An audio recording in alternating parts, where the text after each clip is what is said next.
From the Islamabad studios of Bor Network, it's time for Jameel Farooqi on National Debate. Good evening, welcome to national debate. Pakistan के अंदर जो सियासी temperature है वो इस वक्त उरूज पर है। वन वर्सेस ऑल की कहानी है और ऑल वर्सेस वन की कहानी है। सिर्फ एक शख्स है जिसने 14 जमाती आता है और 114 जमाती इत्तेहाद जो गायबाना है उसको टफ टाइम दिया हुआ है, और उस एक शख्स का नाम है इमरान खान। चेयरमैन पाकिस्तान तहरीक इंसाफ, साबिक वज़ीर आज़म पाकिस्तान इमरान खान साहब तकरीबन 1.5 साल बाद, यानी आज से 1.5 साल पहले 15 फरवरी 2021 को जब वज़ीर आज़म थे उस वक्त मेरे साथ इंटरव्यू पर अपीयर हुए। आज 1.5 साल बाद अपीयर हो रहे हैं। सर, आपने वक्त निकाला, आपका बहुत बहुत शुक्रिया। Very warm welcome to the show. Rana Sanaullah साहब लाहौर के अंदर बैठकर चैलेंज कर गए कि खान साहब अगर मगर बंद करें, असम्बलियां तहलील करें, लग पता जाएगा। Your initial comments on this sir.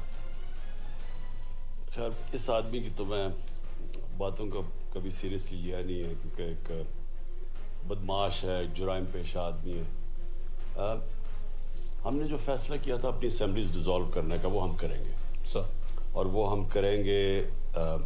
अपनी मैं पार्टी की मुशावरत सारों को तैयारी करवा रहे हैं क्योंकि जैसे ही असम्बलीज डिज़ोल्व होंगी तो 48 घंटे के बाद केयर टेकर सेटअप आ जाएगा, यानी उसकी नेगोशिएशन शुरू हो जाएंगी। तो उसकी प्रिपरेशन करके, यानी एकदम जब हम फैसला करेंगे तो हमारी तैयारी होनी चाहिए उसके लिए, और वो जल्दी है, वो ज़्यादा देर नहीं है। कोई एग्जैक्ट टाइम फ्रेम दे सकते हैं, यानी 20th से 25 दिसंबर या 25 दिसंबर से 31 दिसंबर, कोई एग्जैक्ट एक स्पैन तो बताएंगे? जमील, इस तरह समझो दिसंबर में बस। दिसंबर बस फाइनल है, इसमें आपने असेंबलियां डिसॉल्व करनी है। अच्छा, दो भाई हैं, एक हैं चौधरी शुजात साहब और दूसरे हैं चौधरी परवेज इलाही साहब। आपको लगता है कि चौधरी परवेज इलाही साहब का आपके साथ पंजाब में एलाय होना और हुकूमत बनना बाय डिज़ाइन था या उनकी चॉइस थी? देखिए, उनकी क्या पीछे इसके उनकी थिंकिंग थी या मैं इसका नहीं कह सकता, लेकिन हमें एक सिचुएशन ऐसा था कि हमें जब जनरल बाजवा ने कहा जी अब उस्मान बुज़दार को हटाएं, सर, क्योंकि वो वैसे ही एक बड़ी अजीब सी डिमांड है कि एक आर्मी चीफ कह रहा है एक प्राइम मिनिस्टर को, जो आर्मी चीफ प्राइम मिनिस्टर के नीचे है तो वो उसको कह रहा है कि उसको अपने चीफ मिनिस्टर को हटाओ। पहले बड़ी देर से लगे हुए थे कहने, तो पहले तो वो अलीम खान का कहते थे सर। मैं उनको कहता गया कि अलीम खान के ऊपर एक बड़े सीरियस केसेस हैं, क्योंकि मुझे एलडीए वालों ने बताया कि इसकी वो ज़मीन पे अरबों रुपए की ज़मीन पे उन्होंने कब्जा कर लिया नाजायज़ तरीके से और प्लॉट्स बेच दी हैं। तो उन्होंने, तो जाहिर है कि अगर किसी के ऊपर ऐसी एलिगेशन है वो उसको चीफ मिनिस्टर तो नहीं बन सकता। और फिर एंड में जब हमने कहा हाँ ठीक है, क्योंकि इन्होंने इतना जोर लगाया, हमें अब ख़तरा था कि अगर हमारी हुकूमत अब गिराएंगे तो हमें सबको अंदर नज़र आ रहा था कि जो इकॉनमी है वो किसी से संभाली नहीं जाएगी जी। तो हमने आखिर में आपस में डिस्कस किया, हमने कहा हम कड़वा घूंट पी लेते हैं। अगर इनकी डिमांड है कि चीफ मिनिस्टर को चेंज करो तो हम कर देते हैं, क्योंकि इस स्टेज के ऊपर अगर इन्होंने ये साजिश कामयाब हुई, गवर्नमेंट गई, अगर हमारी गवर्नमेंट गई तो संभाला किसी से नहीं जाएगा। और वो मैंने शौकत तरीन को भी जनरल बाजवा को समझाने के लिए भेजा था कि ये बड़ा कन्विंस करें इस बात कि नहीं, कि वो जो सारे इकोनॉमिक इंडिकेटर्स थे हमारे वो सारे पॉजिटिव थे, लेकिन अगर मुल्क का सिचुएशन ऐसा था कि एक दफा पॉलिटिकल अनस्टेबिलिटी आ गई तो इकोनॉमी एक टेल स्पिन में चली जाएगी, क्योंकि जब मार्केट्स और ख़ास तौर पे इनका, क्योंकि ये लोग तो 30 साल से हुकूमत कर रहे हैं, इनकी वजह से तो हमारी जो हालात है आज, 30 साल से जब से ये आए हैं, बांग्लादेश भी आगे निकल गया, हिंदुस्तान भी आगे निकल गया, नहीं तो हम उससे आगे थे। तो उसकी वजह से हमने फैसला किया कि अगर ये कह ही रहे हैं अब आखिर में हम फंसे हुए हैं, तो हमने कहा चलें ठीक है उसे हटाते हैं। तो जब अलीम खान का नाम लिया तो उन्होंने, एक अलीम खान था, एक परवेज इलाही था, तो अलीम खान का जब नाम लिया तो परवेज इलाही ने कहा मैं तो उसको सपोर्ट नहीं करता। तो फिर हमने परवेज इलाही को, हमने उनको इन्वाइट किया और वो, तो ये सिचुएशन था। तो परवेज इलाही साहब, आपको लगता है कि 100% पाकिस्तान तहरीक इंसाफ के साथ लॉयल हैं, जैसा आप कहेंगे वैसा वो करेंगे? बिल्कुल हमारे साथ खड़े हैं। उन्होंने वाजे कहा, वो उन्होंने कहा कि उनका तो ख्याल है कि थोड़ी और चलने चाहिए गवर्नमेंट, उनका ये ख्याल है। अच्छा। लेकिन उन्होंने कहा कि जो जो मैं कहूँगा एज चेयरमैन पीटीआई तो वो एक्सेप्ट करेंगे। और साथ साथ परवेज इलाही साहब की आपकी जो लास्ट मीटिंग हुई है, इस हवाले से कुछ अफवाहें ज़ेर गर्दिश हैं। वो ये है कि परवेज इलाही साहब ने आपके सामने ये कंडीशन रखी कि अगर हम असम्बलियाँ तहरील करते हैं, दोबारा इंतखाबात होते हैं, हुकूमत दोबारा से बनती है, तो परवेज इलाही साहब को ही सीएम बनाया जाए अगले 5 साल के लिए। ऐसी कोई कंडीशन रखी उन्होंने? नहीं, उन्होंने कोई ऐसी कंडीशन नहीं रखी। और एक और ज़राए से मुख्तलिफ टीवी चैनल्स के ऊपर जनरल बाजवा साहब के हवाले से चल रही है बात कि आप उन्हें ड्यूरिंग प्राइम मिनिस्टरशिप बॉस कहकर पुकारते थे। इसको ज़रा क्लियर कर दीजिएगा, क्योंकि आपने वो उस्मान बुज़दार साहब वाली बात तो नहीं मानी उनकी। देखिए, जो आर्मी चीफ होता है ना, वो प्राइम मिनिस्टर के नीचे होता है। ऐसा ही है कॉन्स्टिट्यूशनली। मैं वैसे आपको एक जरूर कहूँ कि मैंने जनरल बाजवा को एज कोलीग समझा था। कोलीग मतलब ये कि हमें, क्योंकि चैलेंजेस इतने ज्यादा थे और फौज पाकिस्तान का वो इदारा है जो इंटैक्ट है। सारे ये जो 2 डाकू खानदान जिन्होंने मुल्क को लूटा है, इन्होंने सारे पाकिस्तान के इदारे कमजोर कर दिए। यानी अभी देख लेना कि अभी जब से शहबाज शरीफ वापस आया, FIA खत्म हो गई। FIA के ऊपर आदमी रखवाया सिर्फ इसलिए नहीं कि वो मुल्क में वाइट कॉलर क्राइम पकड़े, वो इनके केसेस खत्म करे और हमारे ऊपर झूठे केसेस बनाए। तो ये इदारों को जब आप गलत इस्तेमाल करेंगे, जिस तरह पुलिस थाने को गलत इस्तेमाल करते हैं, जब आप थाने को इस्तेमाल करते हैं मुखालफिन के खिलाफ पर्चे काटना और अपनी सारी चोरी नजरअंदाज करना, तो पुलिस तबाह हो जाती है। इस वजह से पंजाब पुलिस और सिंध की पुलिस सबसे बुरे हालात में। तो उसी तरह FIA तबाह, नैब के ऊपर उन्होंने अपना आदमी रखा, सारे केसेस माफ, सबको NRO दिलवा दिया। तो नैब एज एन इदारा तो खत्म हो गया ना, वो तो एक टूल आ गया इनके हाथ में। तो इसलिए जब आप एक मुल्क के इदारे तबाह करते हैं तो मुल्क तबाह हो जाता है। तो जो इदारा बचा हुआ है वो है पाकिस्तान फौज। वो क्यों बची हुई है कि वो इंटरफेयर नहीं करने देती। जब नवाज शरीफ ने अपना आर्मी चीफ लाने की कोशिश की, या पता नहीं है, वो जो जनरल ज़ियाउद्दीन का सारा हुआ था, जी, तो फौज खड़ी हो गई। तो वो अपने इदारे को प्रोटेक्ट करते हैं और वो इदारा एज ए रिजल्ट इंटैक्ट है। तो हमें तो बड़ी जरूरत थी शुरू में जनरल बाजवा की, और इन्होंने पूरी तरह मदद की। मसलन कोरोना के अंदर हमें इन्होंने पूरा, हमारा कोऑपरेशन था, बल्कि परफेक्ट था कि सिविल मिलिट्री रिलेशनशिप के अंदर जो हार्मनी थी वो वहाँ थी, वो ज़्यादा बेहतर थी उस वक्त, और होनी भी चाहिए थी। लेकिन अब फौज हर जगह, जब मुल्क मुश्किल में होता है, तो मसलन चाइना में फ्लड्स आते हैं तो फौज आ जाती है, यूरोप में फ्लड्स आते हैं फौज आती है, क्योंकि वो उसकी एक्सपर्टीज ज़्यादा होती है। हम पोलियो में कैंपेन में फौज हमारी मदद करती है बॉर्डर एरियाज में। तो जब ये वो आई लोकस्ट, तो उसके अंदर भी फौज की मदद, तो इनकी हमारी कोऑपरेशन तो बड़ी अच्छी थी। लेकिन जब ये अपनी हद से निकल जाते थे, मसलन कि मेरा चीफ मिनिस्टर रखो, अब ये मैं इस तरह के जो मेरे कोर कमांडर रखो तो अच्छा, वैसे आपने कभी ये फरमाइश की कि मेरे कोर कमांडर रखो? कभी नहीं। देखिए, जनरल फैज हमीद से मुताल्लिक बात होती थी कि उनको चीफ रखना चाह रहे थे आप। ऐसी ये बात दुरुस्त है या गलत? ये जान के कैंपेन की गई, और मैं समझता हूँ कि अब मैं पीछे देखता हूँ तो एक कॉन्स्पिरेसी थी, क्योंकि जो बाकी कंटेंडर्स थे आर्मी चीफ बनने के, अब उनको ये तासुर दिया कि मैंने नहीं दिया, क्योंकि मैंने कभी नहीं सोचा था कि कौन चीफ बनेगा। ये तो कंट्रोवर्सी शुरू हो गई, यानी पिछली जून से। तो मैंने तो कभी सोचा नहीं था आर्मी चीफ का, क्योंकि मेरा तो उस वक्त पिछली जून में देखो तो अगली नवंबर इतनी दूर थी। 1.5 साल पहले कौन सोचता था कि आर्मी चीफ कौन होगा। मेरा तो कंटेंशन ये थी कि अफगानिस्तान के अंदर जब अमेरिका पुल आउट करेगा तो हमारी सारी प्रोटेक्शन थी कि सिविल वॉर हो जाएगी। हमें किसी को भी नहीं पता था कि एकदम अफगान फौज कोलैप्स कर जाएगी, जो हुआ।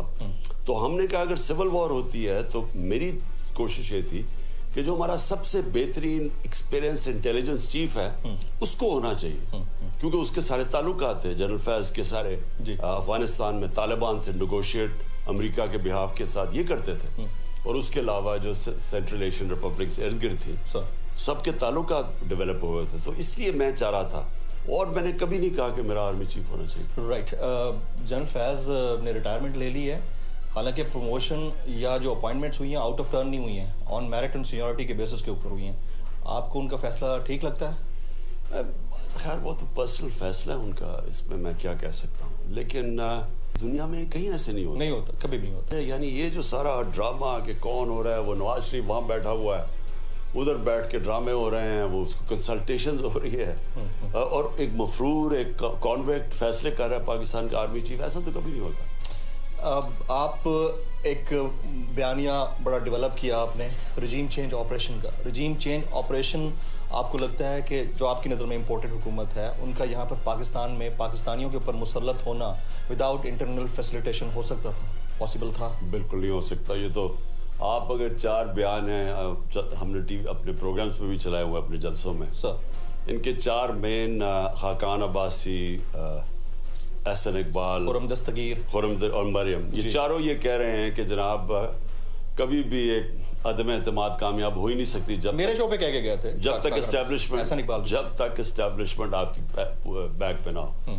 तो वो तो 100% के इन्होंने फैसिलिटेट किया। तो आप इनडायरेक्टली किसको फिर मीर जाफर मीर सादिक कहते थे? जब फैसिलिटेशन की बात होती है तो फिर तो क्लियर इसको कर दें आज। देखिए जी, नहीं क्लियर तो पहले ये हो जाए कि जिसने भी ये किया है, जिन जिन लोगों ने किया वो सारे मीर जाफर और मीर सादिक है सारे, यानी जिन जिन लोगों ने ये रजीम चेंज होने दिया वो सब जिम्मेदार हैं, और उन्होंने सब ने मुल्क से गद्दारी की। वो कैसे की कि 7 महीने के अंदर आज जरा पाकिस्तान के सारे इकोनॉमिक इंडिकेटर्स देख लें, नेगेटिव जा रहे हैं। आप किसी बिजनेसमैन से पूछ लें, किसी इन्वेस्टर से पूछ लें, किसी किसान से पूछ लें कि ज़राअत का क्या हाल है, इकोनॉमी का क्या हाल है, बिजनेस का क्या हाल है। आप कोई बाहर की जो क्रेडिट रेटिंग एजेंसीज हैं पाकिस्तान की, मूडीज हैं, फिच है, उनकी रेटिंग्स देख लें कि पाकिस्तान की वो किधर रेट कर रहे हैं।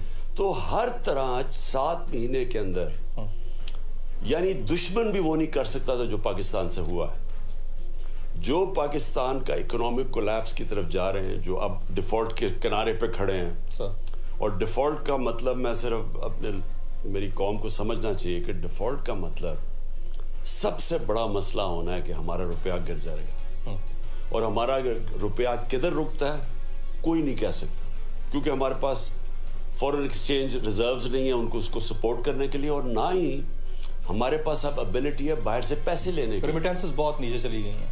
रेमिटेंसेस क्यों नीचे चलेगी? डॉलर की ऑफिशियल रेट और मार्केट रेट में फर्क है, और ट्रस्ट डेफिसिट भी है गवर्नमेंट पे। डेफिनेटली आप पे लोग ट्रस्ट कर रहे थे। ट्रस्ट डेफिसिट भी है।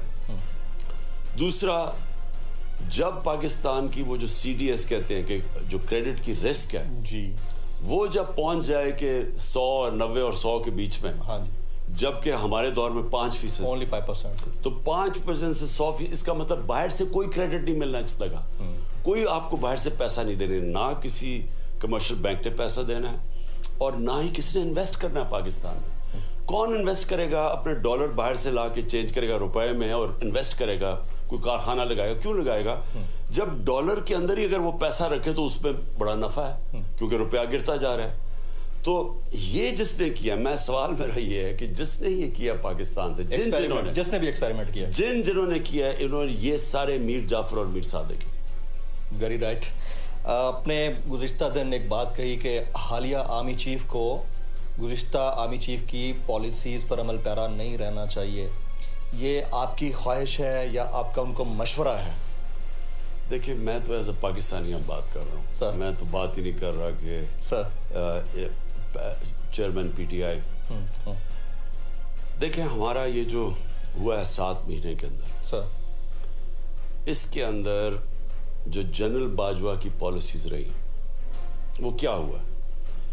उन्होंने जब हमारी गवर्नमेंट गई तो सब ने ये सोचा कि लोग अब मिठाइयाँ बांटेंगे, इमरान खान की सियासत ख़त्म हो गई है। ये जनरल बाजवा खुद कहते रहते थे कि जी इनको तो नून लीग आ रही है अगली बारी, PTI को टिकट लेने वो तो अपने आप को एपॉलिटिकल भी कहते रहे। हाँ, ये अब यही डेंजर है ना कि कहते हैं अपने आप को एक पॉलिटिकल और बन जाते हैं पॉलिटिकल। एक्सपर्टीज आपकी पॉलिटिक्स में है नहीं, लेकिन आप एक्सपर्ट बन जाते हैं। ये ऐसी है कि एक हॉकी प्लेयर को क्रिकेट का मैच खिला दो तो और वो समझो कि वो अच्छा खेलेगा, तो आपकी समझ थी नहीं। तो इनको ये बताया गया कि जनाब जब इमरान खान को हटाया जाएगा तो ये लोग मिठाइयाँ बांटेंगे, इसकी पॉलिटिक्स ख़त्म हो जाएगी, और ये सब कुछ बताया गया। जब ये नहीं हुआ, जब पब्लिक सड़कों के ऊपर आ गई, जब पब्लिक ने वाज़े बता दिया कि वो इन चोरों के साथ नहीं खड़े। असल में हमें फ़ायदा क्या हुआ कि जब ये चोर इकट्ठे हो गए तो जो हमारे मुखालिफ भी थे ना वो हमारे साथ आ गए। सबसे बड़ी चेंज आई कि लोगों के अंदर एक गुस्सा था कि हमारी तौहीन की गई है, कि 30 साल से जो लोग एक दूसरे को चोर कह रहे थे, ये नहीं कि हम उनको कह रहे थे, ये इनकी स्टेटमेंट्स पढ़ लें जो उन्होंने एक दूसरे के मुतालिक कही है, तो सारे कहते थे कि एक दूसरे चोर हैं। और जो लोग एक दूसरे को चोर कहते थे, जो पब्लिक इनको चोर समझती थी, जिसकी वजह से मुझे इलेक्ट किया पब्लिक ने, इनके रिएक्शन में, उन्हीं को आप फिर से ऊपर मुसल्लत कर रहे हैं और समझ रहे हैं कि लोग भेड़ बकरियां और वो चुप करके एक्सेप्ट कर जाएंगे। तो जब पब्लिक का रद्द अमल आया तो अकल तो ये कहती थी कि आपको रिट्रीट करना चाहिए, आपको फौरी इलेक्शंस करवा देने चाहिए। उल्टा उन्होंने क्या किया, हमारे ऊपर हर किस्म का तशद्दुद किया। इस गवर्नमेंट के साथ मिलके उन्होंने जिस तरह का human rights violation, fundamental human rights violation आपसे हुआ, ये मेरे से हुआ, आजम स्वाति से जो हो रहा है किया गया, और जो हो रहा है अरशद शरीफ से जो हुआ, जो शहबाज गिल से हुआ, जो फिर बाकी सहाफियों से जो भी इमरान खान की कहते थे कि जी हमारी सपोर्ट करें, उनसे जो किया, सोशल मीडिया के लड़कों को उठा लेते थे, मारते थे, फिर घर, यानी ऐसा कभी पाकिस्तान में नहीं हुआ। तो बजाय ये करने के, अकल तो ये कहती थी कि आपने गलती की है, इंसान गलतियां करता है, पीछे हट जाए। उन्होंने उल्टा क्या किया, उस गलती को छुपाने के लिए उन्होंने जाके इतनी सख्ती की कि जो भी उसकी मुखालफत करता था, यानी ये जो जुल्म किया मुल्क पे, उसको मारना, दाड़ना, डराना, धमकाना। तो खान साहब माजूद के साथ अभी आपने कहा कि आपकी तवक्को है कि जो नए आर्मी चीफ हैं वो गुज़िश्ता आर्मी चीफ की पॉलिसीज़ को ना लेकर चलें, लेकिन अभी जो आज़म स्वाति साहब के साथ हो रहा है, एक तैयारे से दूसरा, दूसरे तैयारे से तीसरा, अब तो जनरल बाजवा नहीं है ना, व्हाट डू यू एक्सपेक्ट? देखिए, मैं फिर से रिपीट करता हूँ कि ये जो हुआ है 7 महीने के अंदर जनरल बाजवा के दौर में, ये कभी पाकिस्तान में नहीं हुआ और किसी डेमोक्रेटिक गवर्नमेंट के दौर में नहीं हुआ। ये सिर्फ अगर हुआ था तो मार्शल लॉज में शायद हुआ हो, पीपल्स पार्टी के साथ ज़िया के मार्शल लॉ में हुआ होगा। मैं नहीं जानता कि किससे इतना बड़ा जुल्म हुआ। इवन जनरल मुशर्रफ के दौर में भी इतना नहीं। जनरल मुशर्रफ के दौर में मैं मुखालिफ था, मैं जेल गया, मैंने तनकीद की थी, मुझे कभी इस तरह का जुल्म नहीं मैंने देखा जो कि इस दौर में हुआ। तो इससे हुआ क्या है, फौज और अवाम में फासले आ गए, अवाम खड़ी हो गई इन चोरों के खिलाफ, हमारे साथ खड़ी हो गई। और ये जो जनरल बाजवा ने क्या किया कि एस्टैब्लिशमेंट गवर्नमेंट के साथ जाके खड़ी हो गई और वो हमारे ऊपर तशद्दुद कर दिया। तो इससे तो कॉमन सेंस है कि एक रिएक्शन आना था और पब्लिक और फौज के अंदर फासले बढ़ गए। अब होना क्या चाहिए, क्लियरली ये रिवर्स करना चाहिए। ये जो कह रहे हैं कि हम न्यूट्रल हैं, न्यूट्रल रहें, और फिर किसी सूरत ये जो फंडामेंटल इंसानों के राइट्स की वायलेशन है सर, इसको किसी सूरत सपोर्ट ना करें। राइट सर, आपकी इजाज़त से एक ब्रेक लेना चाहेंगे। ख्वातीन हज़रात, grand national debate Imran Khan साहब के साथ कातलाना हमले के बाद रिकवर कर रहे हैं, गोलियां टांग में लगी, लोग अभी भी इस चीज़ को ड्रामा कहते हैं, ख़ासतौर पर इस गवर्नमेंट के जो रिप्रेजेंटेटिव्स हैं। मैंने अपनी आंखों से वो गोलियां पेवस्त होने के निशानात लास्ट टाइम मीटिंग में देखे हैं। ब्रेक लेते हैं, ब्रेक के बाद जब वापस आएंगे, इलेक्टोरल प्रोसेस, खान साहब की एक्सपेक्टेशंस, पब्लिक की एक्सपेक्टेशंस और हुकूमत का बयानिया साइफर के ऊपर और मीडिया को मैनिपुलेट करना और चीज़ों को आगे बढ़ाना, वो क्या है, after this break.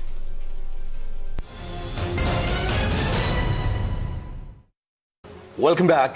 Chairman Pakistan Tehreek Insaf, साबिक वज़ीर-ए-आज़म पाकिस्तान इमरान खान साहब हमारे सामने बैठे हैं और बड़ी तेज़ी से रिकवर कर रहे हैं। खान साहब, इलेक्शंस के मामले के ऊपर आपकी बड़ी तवक्कुआत हैं, लेकिन इनकी कोई नीयत नज़र नहीं आ रही।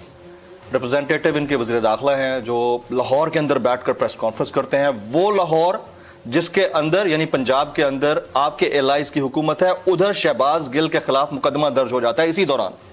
ये बड़ा अनफॉर्चुनेट है, लेकिन अगेन वो आपको चैलेंज कर रहे हैं और कह रहे हैं हमने नहीं कराने, ये अक्टूबर 2023 के अंदर इंतखाबात होंगे। तो अब आप क्या करेंगे? असम्बलियाँ तो समझ लें तहलील हो गई आखिरी हफ्ते में, इसके अलावा क्या करेंगे? देखिए जबीर, पहले तो इलेक्शन की ज़रूरत किसको है? सर, तहरीक इंसाफ को है। हमारा तो ग्राफ ऊपर जा रहा है, इन्होंने उम्मीद लगाई हुई थी, जिस तरह ये ऑपोजिशन ने और जनरल बाजवा ने भी, कि जब उन्होंने रिजीम चेंज में मदद की तो वो नीचे गिर जाएगी पार्टी, वो तो ऊपर जाती गई है। सारे बाई इलेक्शंस हम जीतते गए हैं। जो दूसरे बाई इलेक्शंस थे उधर 17 पार्टीज ने एक टिकट के ऊपर हमारे खिलाफ खड़े हुए थे और इनके साथ पूरी इस्टेब्लिशमेंट सबकी मदद थी इनकी, उसके बावजूद हार गए। तो ये डरे हुए हैं इलेक्शन से, इन्होंने इलेक्शंस नहीं करवाने। लेकिन इलेक्शंस पाकिस्तान की आवाम की ज़रूरत है, मुल्क की ज़रूरत है, क्योंकि इकॉनमी जिस तेज़ी से आज खड़ी हुई है डिफ़ॉल्ट के ऊपर, और फिर से मैं बता दूं डिफ़ॉल्ट का मतलब कि आप मुल्क पीछे चला जाएगा और यहाँ गुर्बत की इंतहा होगी, क्योंकि रुपया जब गिरेगा तो महंगाई और ऊपर चली जाएगी और लोग गुर्बत की लकीर से नीचे चले जाएंगे। जिन जिन मुल्कों में डिफ़ॉल्ट हुआ उनको बड़े 3-4 बड़े मुश्किल साल गुजारने पड़े हैं। तो हम आगे ही इस वक्त 7 महीने नीचे जा रहे हैं। तो इस वक्त और वो सिर्फ चेंज ऐसे होगा, यानी माइशत अगर ऊपर उठानी है तो सबसे पहला कदम पॉलिटिकल स्टेबिलिटी चाहिए, और पॉलिटिकल स्टेबिलिटी आती है इलेक्शन से। तो इलेक्शंस पाकिस्तान की ज़रूरत है, अब इलेक्शंस इस मुल्क की ज़रूरत है, पाकिस्तानी फ़ौज की ज़रूरत है, क्योंकि पाकिस्तान की फ़ौज की अब हथियारों की LCs नहीं खुल रही, और हमारी इंडस्ट्री की ज़रूरत है। वो अगर इस तरह इकोनॉमिक इंस्टेबिलिटी रही, ना बाहर से इन्वेस्टमेंट आनी है, ना बाहर से क्रेडिट आना है, तो मुल्क से चलना कैसे है? सो इसलिए तहरीक इंसाफ की ज़रूरत नहीं है, क्योंकि हम गेन कर रहे हैं। ये 10 महीने के बाद इलेक्शन करवाएं, साल के बाद करवाएं, इन्होंने हारना है। लेकिन ये अपने आप को बचाने के लिए ये किसी तरह चाहते हैं कि इलेक्शन ना हो और ये खींचते जाएं, तब तक ये FIA और ये सारे नैब इनको इस्तेमाल करें हमारे खिलाफ। हमें किस तरह सबसे बड़ी कोशिश है इमरान खान को डिस्क्वालीफाई करने की। जी, वो इलेक्शन कमीशन, इस पर आप पहले भी इलेक्शन कमीशन इनके हाथ में एक हथियार है। इलेक्शन कमीशन को इस्तेमाल कर रहे हैं मुझे डिस्क्वालीफाई करने के लिए। ये वाज़ेह है, नवाज शरीफ की पूरी कोशिश है कि वो उसके ऊपर केसेस खत्म हो और मुझे डिस्क्वालीफाई किया जाए, और PTI के लोगों के ऊपर केसेस किया जाए, पार्टी को दबाया जाए। ये इनकी सारी कोशिश है।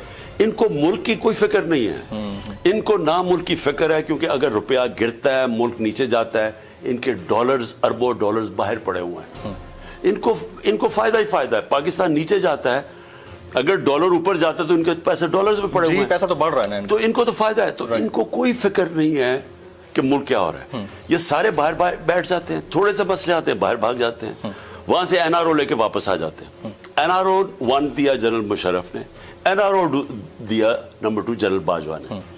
इसके लिए ये अब वापस आ गए हैं, सारे केसेस इनके माफ हो गए हैं, हमारे ऊपर केसेस कर दिए हैं। यानी वो लोग जो कि इस मुल्क में एहतसाब चाहते थे, उनके ऊपर केसेस कर दिए हैं, और ढूंढ के केसेस, यानी कहीं से कोई केस मिल जाए, और इनके अरबों रुपए के केसेस माफ हो गए। यानी इस मुल्क से कभी ऐसा जुल्म नहीं हुआ जो आज हो रहा है।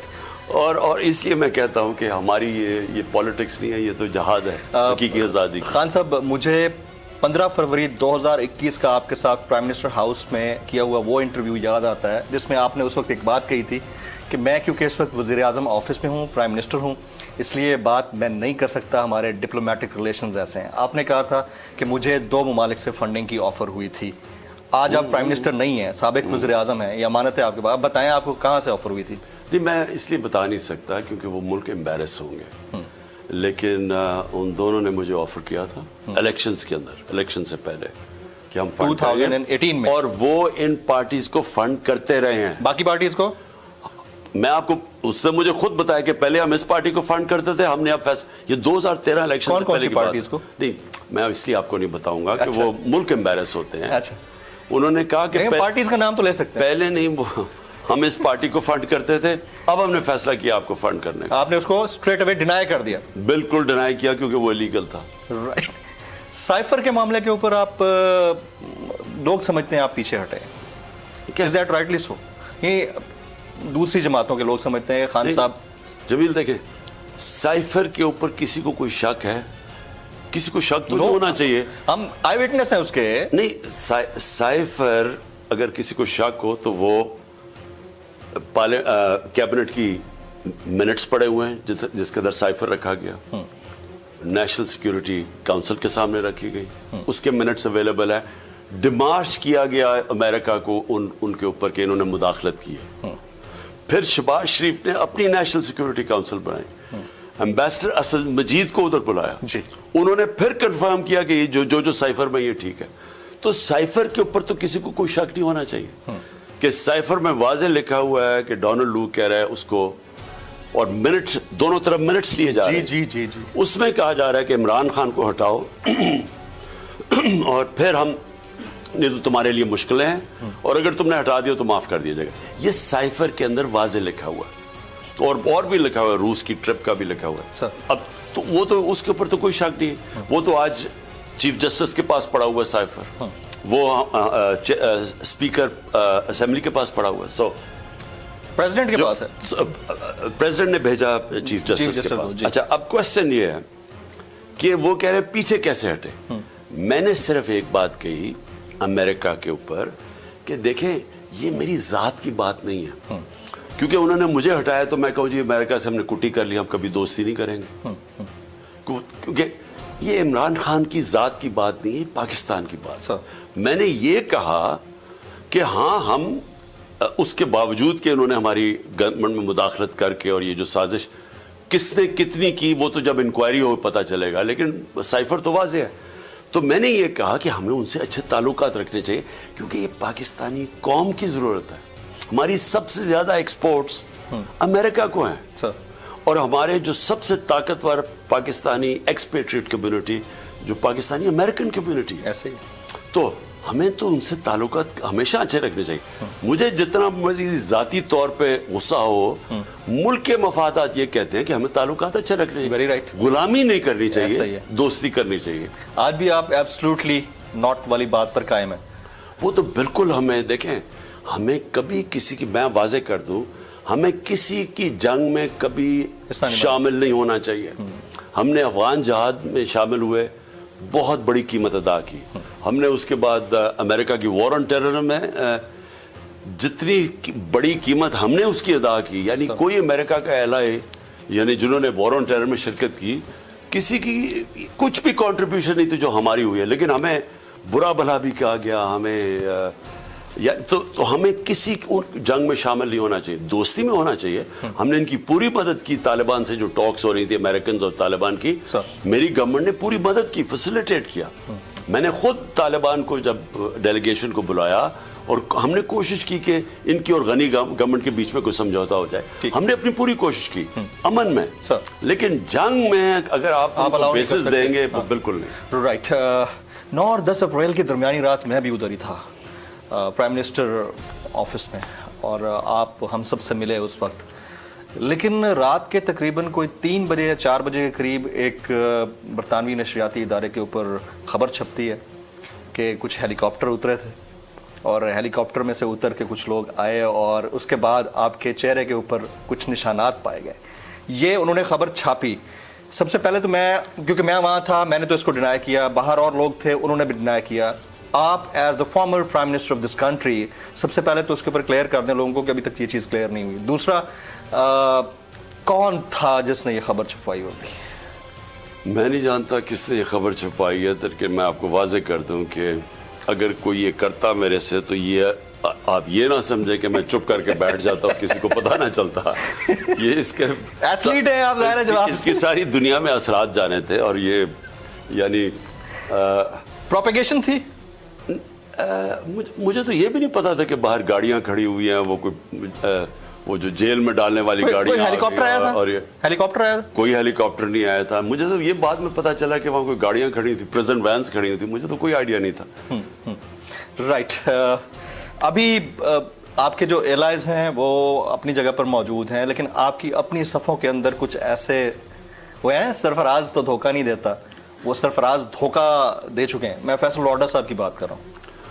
क्या किया इनका? क्या देखें, जो लोग अपने से जुल्म करते हैं, क्योंकि लोग तो बेवकूफ़ नहीं हैं। जब आप करते, अब जितने लोटे हुए हमारे से जी, सारे उड़ गए।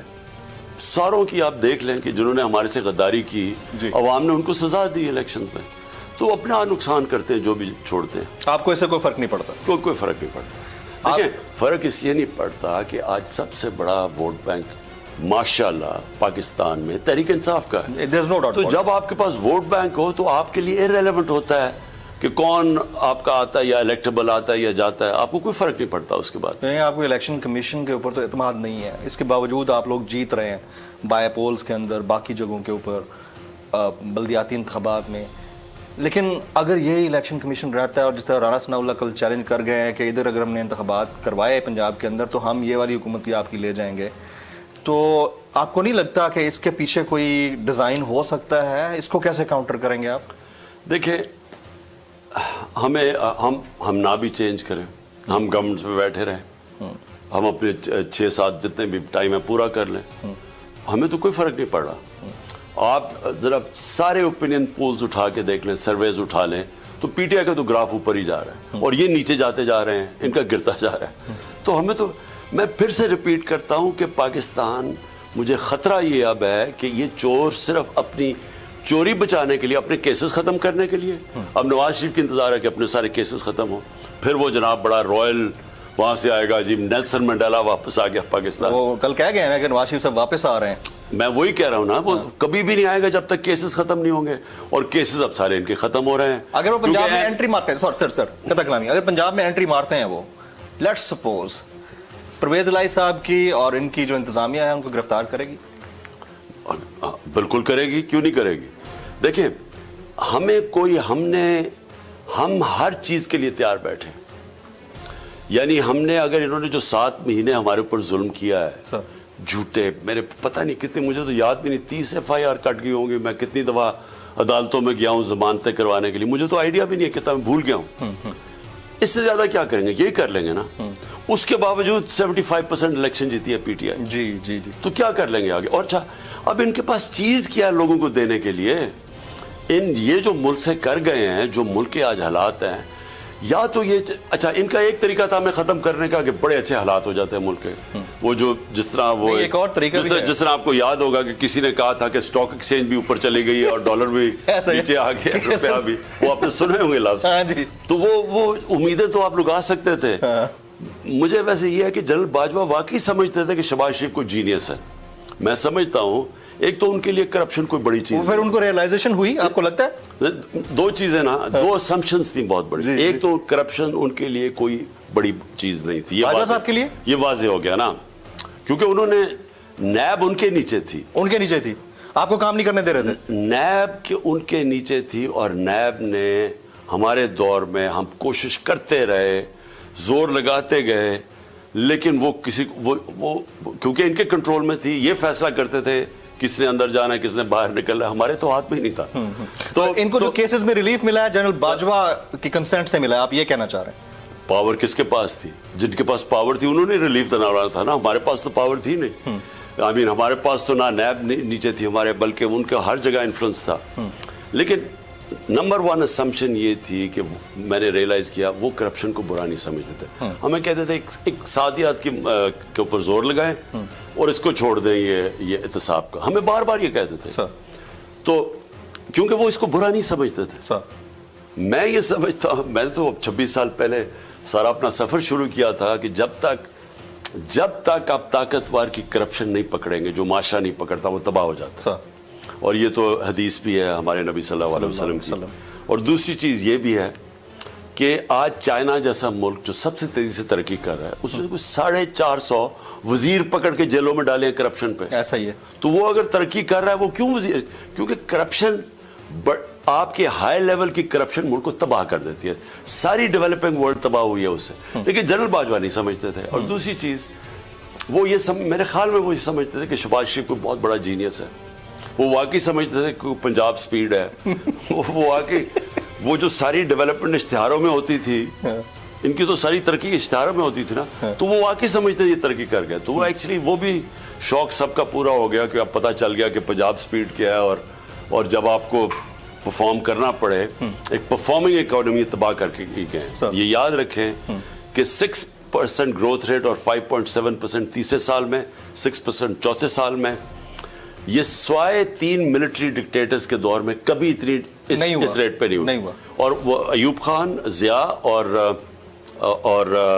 मुशर्रफ के, वो क्यों हुआ? क्योंकि उन्होंने अमेरिका की जंगों में शामिल थे, अयूब खान उनके पैक्ट सीटों सेटों में शामिल थे, और डॉलर्स आ रहे थे पाकिस्तान में। तब तरक्की हुई है।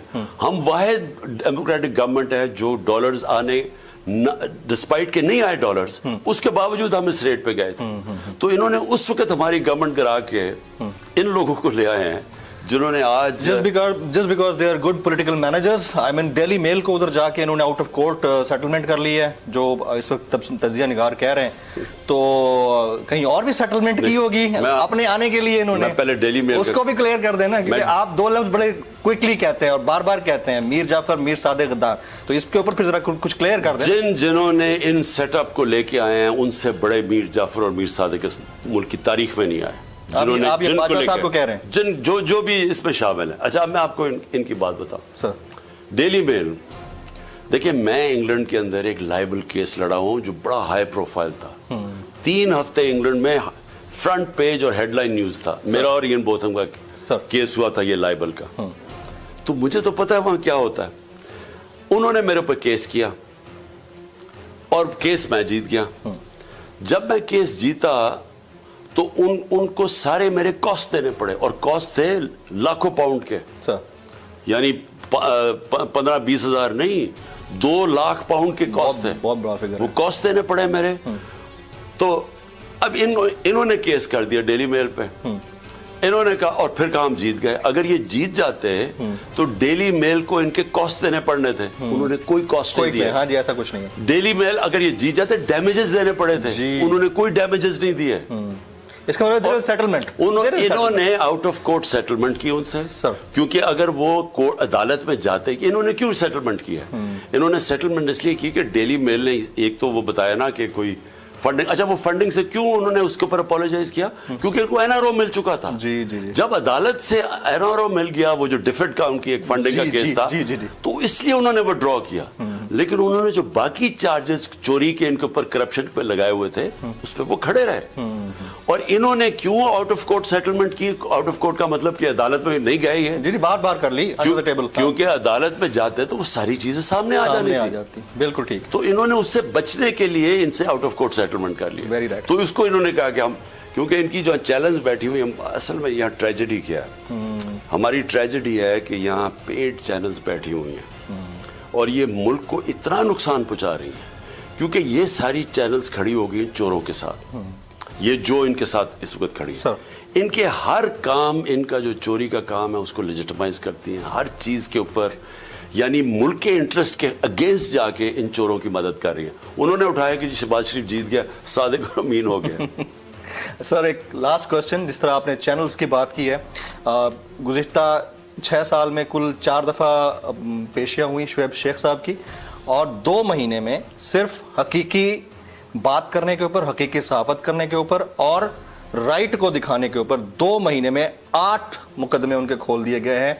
आप कोई मैसेज देना चाहेंगे बोल टेलीविजन के ओनर और पब्लिक के लिए, बोल टेलीविजन के? देखिए, ये भी पिछले 7 महीने की खौफनाक किस्म की एक इन्होंने हमारे ऊपर इस तरह का, तो मैंने जिस तरह का मैंने तो मार्शल लॉज में ऐसे नहीं देखा, जनरल मुशर्रफ के दौर में मैंने ऐसा नहीं देखा। सर इन्होंने किया क्या है, इन्होंने जो खड़ा होता है इनके बयानिया के खिलाफ, और वो सारी कौम खड़ी है इनके खिलाफ क्योंकि चोरों को एक्सेप्ट नहीं कर रही, इन्होंने उनके ऊपर सख्ती शुरू कर दी। बजाय ये कि रिवर्स करें, गलती होगी, आप सबसे गलती हो, पीछे हट जाएं, रिवर्स कर दें, इन्होंने उस गलती को छुपाने के लिए इन्होंने सारे मीडिया के ऊपर सख्ती, जो इनके बयानिया के साथ नहीं था। और इसलिए बोल शुएब शेख, मैं शुएब शेख को खास तौर पे, यानी जिस तरह का उसने स्टैंड लिया और उसके ऊपर भी केसेस किए, बल्कि मैंने एयरवाई का भी देख रहा था, उनके ऊपर भी बड़ी उन्होंने सख्ती की, सलमान इकबाल के ऊपर भी। ऐसा कभी पाकिस्तान में नहीं हुआ जिस तरह वो लोग जो कि अवाम के इंटरेस्ट को प्रोटेक्ट करने के लिए सच्ची सियासत कर रहे हैं, उनके ऊपर जुल्म करो, और वो जो चोर हैं जो कि चोरों के साथ मिलके उनकी चोरी छुपा रहे हैं, उनके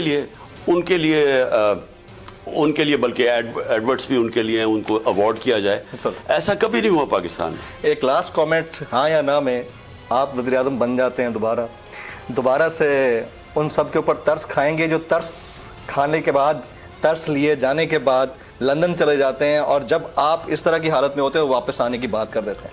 क्विक वर्ड्स। देखिए, मैं सिर्फ एक चीज़ कह दूंगी कि अगर इमरान खान अपनी ज़ात के लिए पॉलिटिक्स कर रहा होता ना, तो मैं उन सब से बदले लेता जिन्होंने मेरे से इस बारी जुल्म किया, और ये जो मेरे से हुआ है सर और मुझे पता है वो 3 लोगों ने इसमें शामिल थे सर।